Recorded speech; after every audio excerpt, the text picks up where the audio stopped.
Say day one of the South Central Regional left a bad taste in Mesa's mouth. They got upset by the 6th seed, Lubbock Christian. They were unable to respond after a rough first inning where they gave up 5 runs. So today, with their backs against the wall, they put the ball in Tanner Hurt's hands against the Texas A&M Kingsville Javelinas, the home team in today's game. But whether they were batting first or last, it really didn't seem to matter to Mesa early on. They jumped out to a 3-0 lead through 3 innings. The third coming courtesy of the RBI single up the gut from the little man, John Ballard. But while many of you were probably still sitting there trying to figure out exactly what the heck a javelina is, they were busy taking the lead in the bottom of the 4th. Back-to-back homers followed by a 2-run blast. Made it a 4-3 ball game. And by the way, a javelina, it's basically a wild pig. Yeah, I Googled it. Tell you what, though, they weren't able to hog that lead for long because Zach McLeod and the Mavs notched 3 more in the next inning. The liner down the third baseline plates a pair, and the Mavs lead it 6-4. However, that was also short-lived. In the bottom of the 6th, Hunter Perkins, he's a big boy, finds some green grass in right field. That'll also bring in 2 runs. So we're tied once again in the 6th. We stayed that way till the bottom of the 9th, 1 on and 2 outs for Hayden Vesley. He hits it to right. Fife misplays the ball, and he knows right away that that's going to do it. The Javelinas walk off with the win, ending CMU's season. The deciding factor for Mesa came at the plate. Stranded 12 guys on base today. I won't get it done.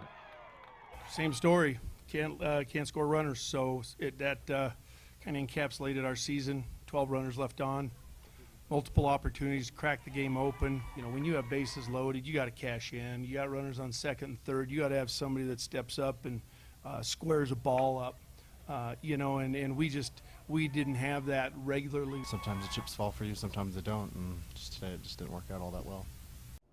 Now the Mavs may be done, but the tourney continues. Russell Reber and the Lubbock Christian Chaps looking to prove to 2-0 in the regional and facing elimination. West Texas took an early 1-0 lead, but Reber freezes both Troy Labrie and Jake Fuller to limit the damage in the 3rd. The Buffs break through. Hunter Henderson gets underneath this one, but it'll get the job done. The sac fly scores a run, and West Texas goes up 2-0. Then in the bottom half of the inning, Austin Moore has an answer to Reber's K's. He's got one of his own. Then he gets Jesse Pintado to ground into a 4-6-3 double play to end the 3rd, and Lubbock would go on to win this one 4-2, keeping their run in the regional alive. But West Texas has to head back to the Lone Star State. To the final game of the evening, both St. Edwards and Angelo State won on Thursday, so neither team is facing elimination tonight. In the top of the 1st, Jared Clem chops one to Wesley Harris, but Harris airmails the throw, allowing 2 Rams to score, so Angelo State gets on the board first. The 2nd, we're heading there now. This guy wreaked havoc in last year's regional tournament. Paxton De La Garza, dang, De La Garza back at it again, smashes a double off the wall, plating another run, and just like that, Angelo is up 5-0. St. Ed's will claw its way back into this one, scoring 4 runs in the 4th, capped off by this moonshot from Gable Whitaker, his 2nd home run of the tournament. But in the end, hey, wouldn't really matter. Angelo State holds on for the 6-4 win. That ain't it for the baseball, though. We still got a couple high school teams in it. Delta, Paonia, and Hotchkiss all entered the day with their title hopes still alive. For Delta, this trip to the quarterfinals was 32 years in the making. And after waiting that long, you knew they wanted to make some noise. They took care of business against Erie today, beating the Tigers 7-6, but lost 2 to Pueblo West. Lost game 2 of that one to Pueblo West. But since this is a double elimination tournament, the Panthers survived a Saturday and will play an elimination game against the winner of Air Academy in Windsor.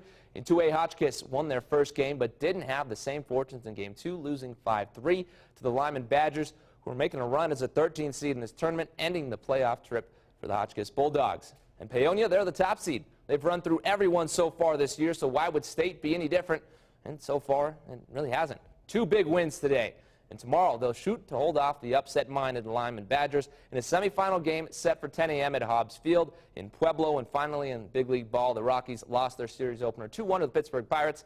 Shoot for the rebound there tomorrow at 2:05. That's all the time we have in sports. Stick around, though. We'll be right back.